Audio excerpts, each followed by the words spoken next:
Our next speaker is Brian Parker, who is the president of Ag Platform and the chief operating officer of MetaFarms, which is based in Burnsville, Minnesota.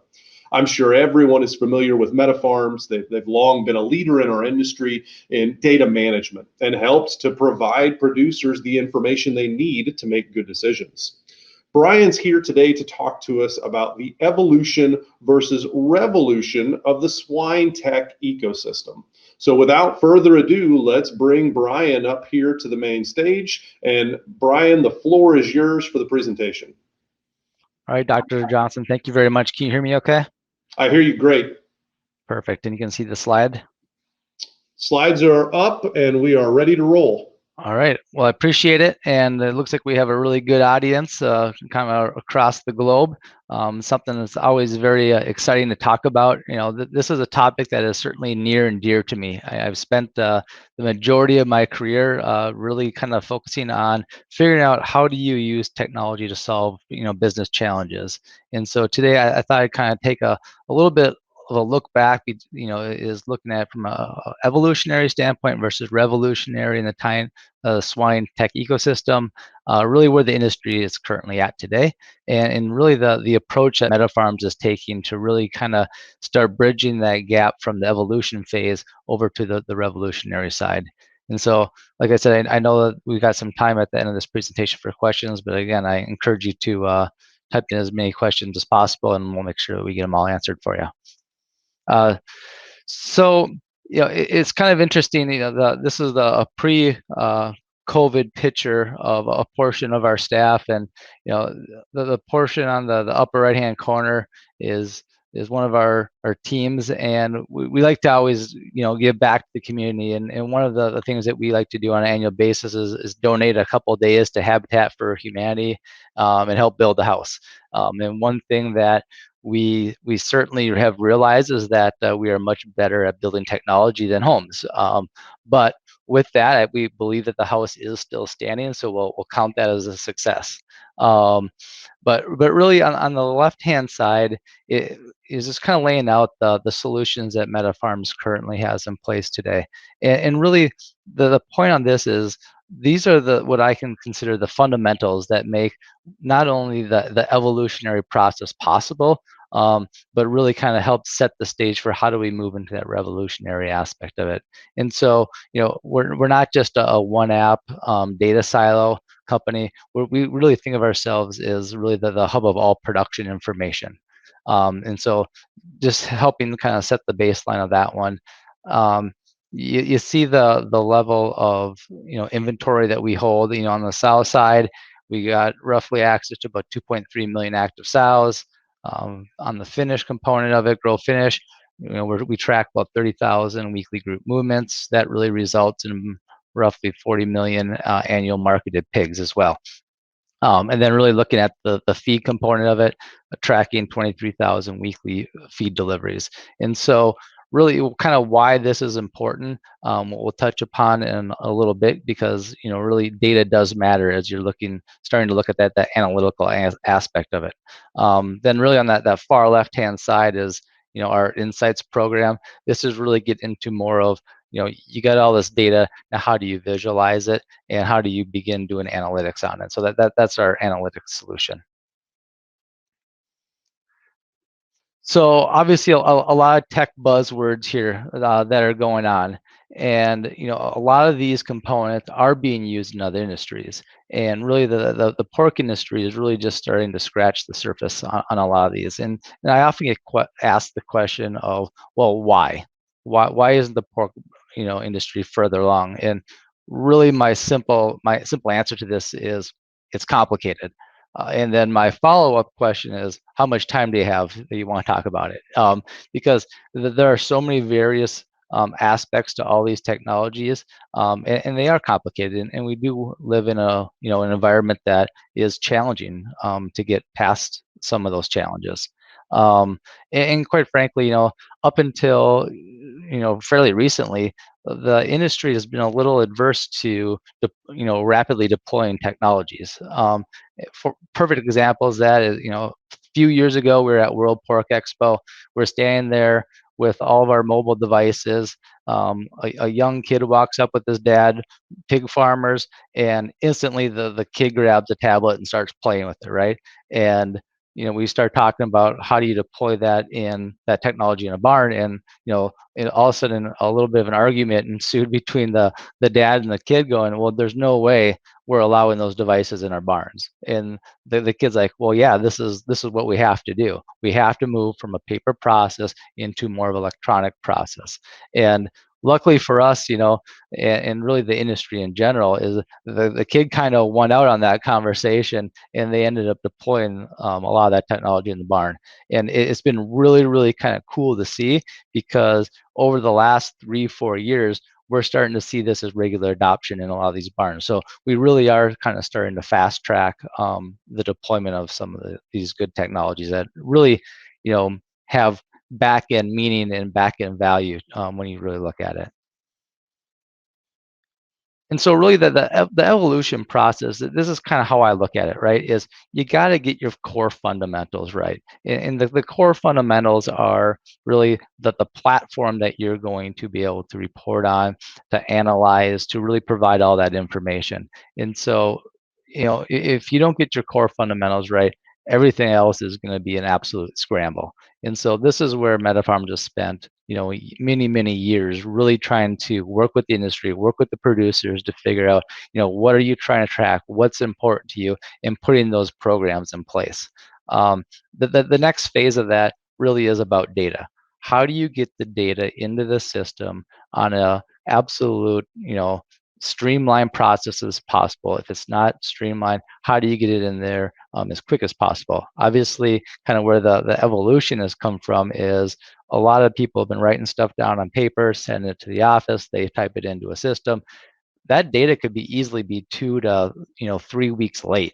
And it's really, really difficult to start making decisions off of data that is that latent. And so the quicker you can get that data into the system, obviously the better that's going to be. You can really start making really real live business decisions. Now, no matter what you do to try and get the data in, right? There's so many complexities with our industry, is that not one single company can, collect all the data themselves, and nor should they, right? So there's going to be, other siloed applications out there. There are controllers, there's sensors, and so this is really the coin I'm kind of calling our production gateway. And so if we don't have an application that can get data into the system, this is really the tentacles that reach out and start having that back and forth data exchange. And then the next phase of that is really the insights. So you have all this data in your system. How do you view it, right? In the recent past, it's very, very spreadsheet heavy. Reams and reams of data, tons of spreadsheets, a lot of tabs going across. I sat back in one of our peer groups that we sit in, and a bunch of our producers were looking at the data, and not everybody's an analyst, and so all of a sudden you kind of start seeing the eyes get a little bit glassy, and that was a big wake-up call. And so we really started going down more of a visualization component of how do you present data back to the producer. This is also kind of the baseline, what I call for rudimentary analytics. And so as you get that data in, we've got programs that do farm analysis and benchmarking, and really that's to provide back to the producers to say, here specifically are the items that you're struggling with that you may want to look at, maybe put different procedures in place. It really kind of helps guide them to better productivity. And really where I see it kind of getting more into that evolutionary standpoint is really starting then to take that next step and get into that predictive and automated analytics, right? The more that we can automate, the more that we can send alerts, the more that we can kind of predict the future of what are you doing today that's going to drive future results, future value. That's ultimately where this industry needs to get to. And that's where, it's obviously a challenge, but I think that this industry is definitely primed and ready for that. And so this is really just a different view of how I look at the MetaFarms platform, and it really does begin with those core solutions, and that's really kind of all those dots here in the middle. The production gateway, again, that's making all the connections into play with other systems. And then obviously the analytic insights, that is kind of more that the progressive viewpoint of how do you view your data, and really, how do you make those really informed decisions that are going to add to your bottom line. So let's talk a little bit about data capture, right? I said that 3 years ago people were didn't want them in their barns, but it's just been an absolute explosion, and so that's been an incredibly positive thing. But one of the things that we learned along the way is that these can't just be dummy apps to collect information. They have to be somewhat intelligent, right? And so as we go through and look at how do we create applications, deploy them out, we really sit down with our producers, get in the barn with them, let's talk about workflow. What are the processes that you take? How do you move around the barn? And really start customizing the app based off of that. There's also a lot of complexities, right? They have to work online or offline. A lot of these barns don't have Wi-Fi, or some of them don't even have internet access. And so you have to give them those tools that they can work offline with. And just from an ease of use standpoint and customization, our system has tons of fields that you can enter even like from a breeding aspect of it, right? And not everybody collects that. And so you have to be able to customize these apps to say, okay, what are the fields that I collect, and don't show me the rest of them. And so it just makes that efficiency that much more. And then you start thinking about some of the other add-ons. With our mortality app, we recently added more of alerting systems to it. And so if you set your thresholds at the barn level, or at a site level, if you go over your target number for what those mortalities are, boom, right there, it sends you an alert. And it's just one of those things that is really going to help producers as they want to start reacting a lot quicker, as opposed to waiting a number of weeks or months to really then start looking at, okay, well, yeah, okay, I see that my mortalities were high, but it would have been nice to know when it was occurring. And so now those are the types of things that are allowing us to do so. And really where things are moving to is on the auto capture standpoint too, right? We've seen huge strides in sensors. The controllers are way better than they ever have been. And even like the ESF systems and computer vision, all that stuff, right, is now starting to capture information, real time without really any human intervention. And so that's where that production gateway starts coming in and starts to be able to talk with those sensors, those controllers, to pull in the necessary data for our producers to start making better informed decisions. This is all great, right? But what's the problem? It's a really rough environment. It's dusty, it's dirty, it's hot, it's cold. Pigs are big. They bang into some of the technology. It can break. But a lot of this technology advancement is there now, and even like tablets, right? They're $100 now. That, okay, well, if you break one in the barn, yeah, it's not the end of the world anymore. Where a few years ago you might be spending $500-$600 for one. But a lot of this component too is just capital in general, right? Everybody thinks that oh, my cousin can develop a mobile app over the weekend. Okay, well, if you really think about doing it the right way, with making it intelligent, trying to get some of those alerts in place, it's not that uncommon for us to spend over $100,000 on a single application. And so it really is kind of weighing that balance and really figuring out what are the producers going to use, how are they going to use it, and what ultimately what the value is for that. The other aspect that you're always trying to find is there's so many different data silos, and so that's again the whole concept of that production gateway is, as there are a lot of still siloed applications in this industry, for better or for worse, that's totally fine, but we have to find a way to be able to connect to it. And so within MetaFarms, we connect to the majority of the packers, the feed mills, some of the transportation aspects of it, and really, like I said, mobile apps, and more apps. There's tons of applications out there. A lot of them do serve their own purpose, and it's just about us being able to tie in and be able to pull the data back and forth. Same thing with the barn solutions and and even the business solutions. For example, on the ESF systems, we basically interface real time with the NEAT system. And so information is basically passed back and forth seamlessly, and they're really just controlling inventory at one spot as opposed to do all this dual enter. And so as these technologies and people are willing to share information more and more and work together, that's just going to continue to reduce some of that redundancy. But one of the good things too is on that supplemental value add stuff. That there's a lot of other programs out there that they, like with nutritionists, with pharmaceuticals, where they need the data to help their producers become better and more efficient. And a good example of that too is just kind of within AgView. That it's a really good disease monitoring and response tool.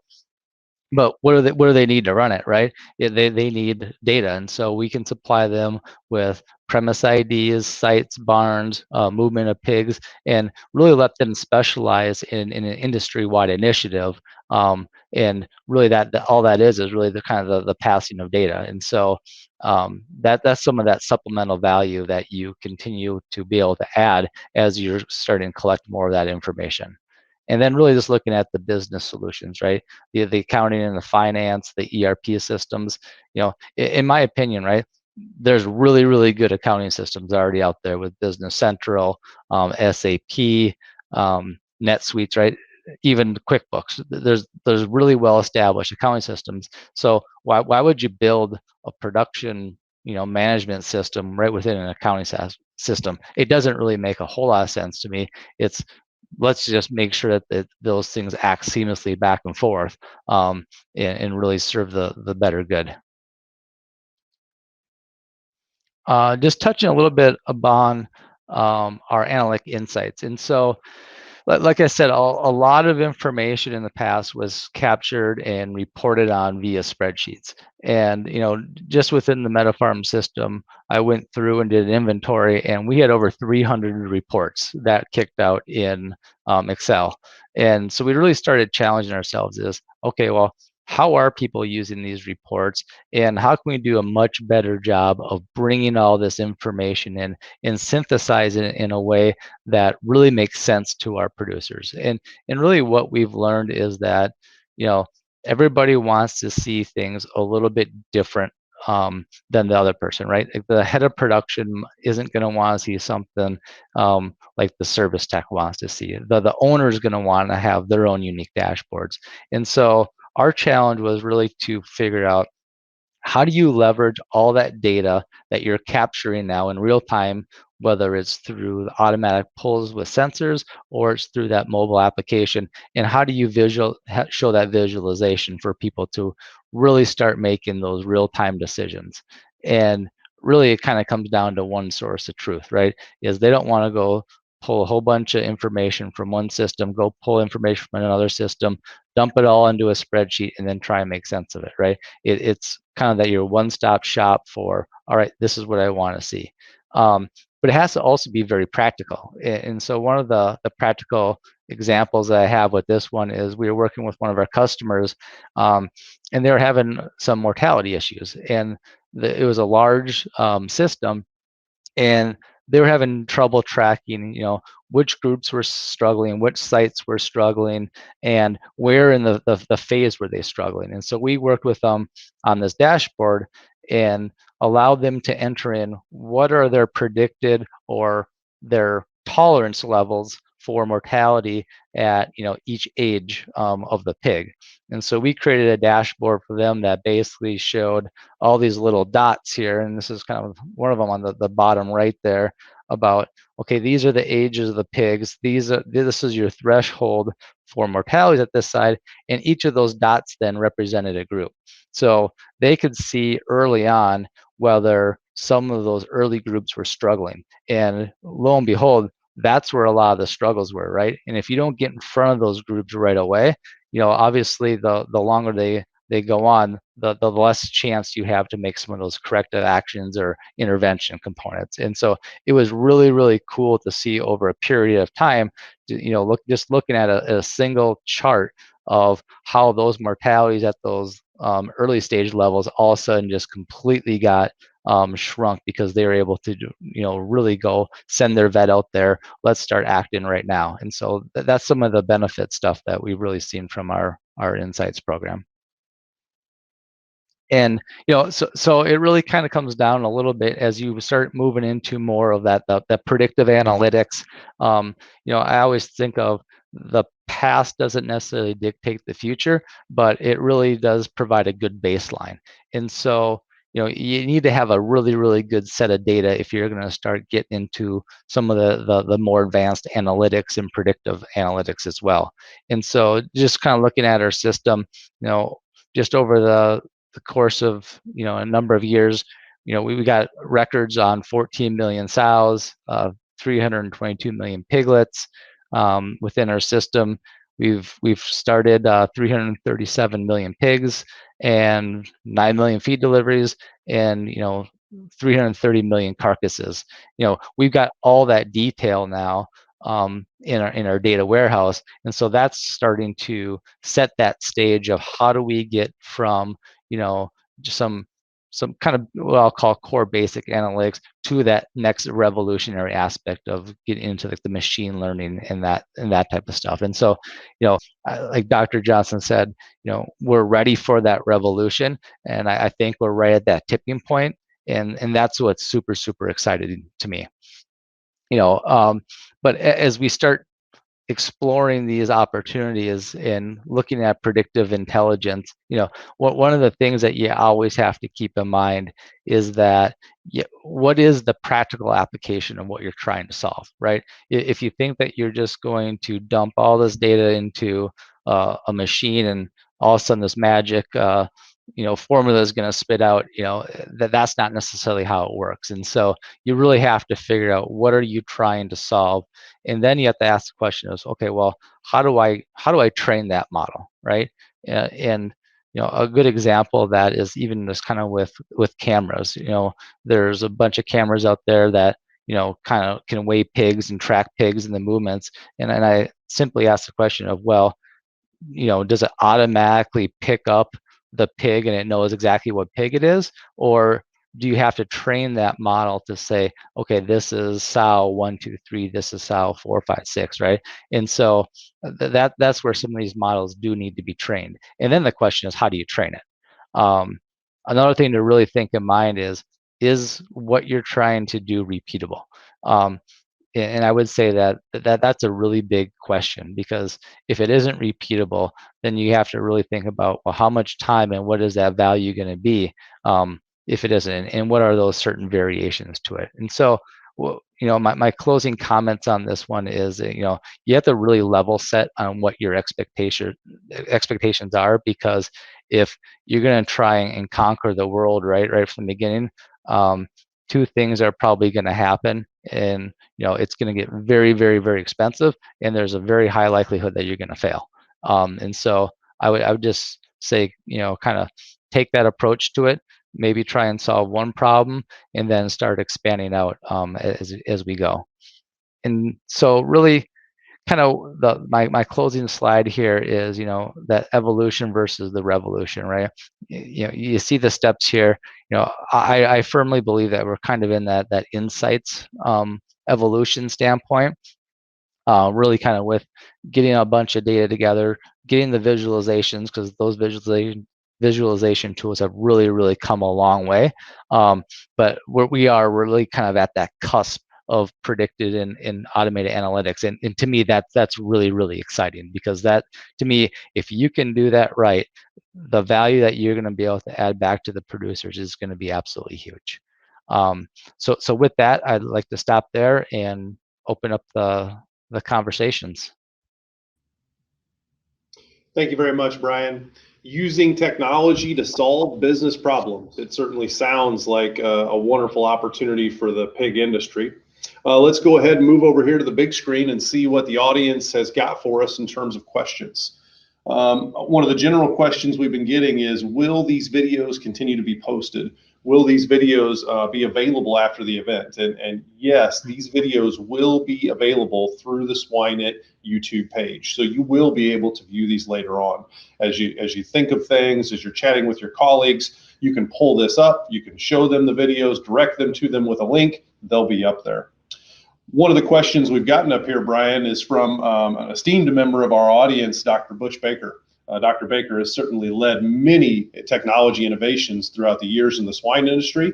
And Dr. Baker points out that it seems like our data systems have been more under attack, and I mean literal attack, than ever before. We've read about the ransomware and some of those things. Can you talk a little bit about how a producer that shares that concern with you, how you'd respond to that and kind of get them comfortable that protections are in place to protect the integrity of their data? Sure, and I'll start up by answering that question is you're never going to be 100% safe, right? You see the biggest companies in the world that are spending hundreds of millions of dollars on data security. They're getting hacked, and so you're never 100% safe, but you really have to kind of work with the company from that aspect of it, and saying, what type of programs do you have in place to basically protect that data as much as possible, right? And I can tell you that MetaFarms is something that we talk about every single week. Or what are the next things we are going to do to continue to harden our environment? And it, like I said, it's never 100%, but the reality of it is that if you're not going to be out in the cloud, if you're not going to, take some of these advancements, the world's going to blow right by you. And so it really is kind of balancing that risk benefit factor of it. But again, it's really, you should be asking your vendors, what are you guys doing to protect my data? Because there is risk out there, and I don't think that risk is really ever going away. But on the other side is, do you want to be kind of stuck in your little silo while others blow past you? And so it really is that balance.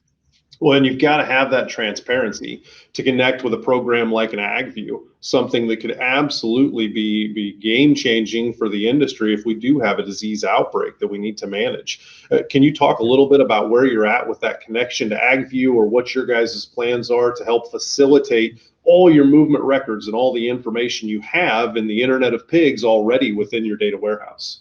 Yeah, and that's a great question. And one thing I'll say right from the very beginning, right, is that MetaFarms has the stance that the producer that has the contract with us owns their own data, and so we will not share that information with AgView or with any other entity without the producer's permission. So I kind of want to get in front of that right away before anybody has any misconceptions of, oh, you guys are just sending data here and here, right? Because we do take that security component very serious. But what we've seen is that producers are very much behind the whole AgView initiative, and where we're at right now is we're running an operational pilot with the pork board and AgView, and our goal is to let's take the data, let's make sure we get all that data cleaned up for the producer of exactly how AgView needs to see it and run with it, and then start supplying it. And so we have all the interactions built, we have the APIs built, and we have customers that are now starting to use AgView, have that information go through. One of the fun exercises we did was kind of a war room situation. So we had a state vet on, we had USDA on, a producer on, and we kind of simulated what would a disease outbreak look like and really test that system from beginning to end. And so we were really excited to see the results of it. And now we're really just kind of in ramp up mode to get more and more producers on that system and start using it. Excellent. Well, thank you for doing that, Brian. And thank you for being here with us today. I really appreciate your presentation and your vision for what the future can look like for producers who embrace the opportunities to look at their data and use it to make business decisions. And certainly thank you for everything you did. The slides you showed with the Habitat for Humanity, I think that's a wonderful and very noble cause. So thank you for what you do for our community as well as for your local communities. Well, thanks, Dr. Johnson. Certainly appreciate the opportunity.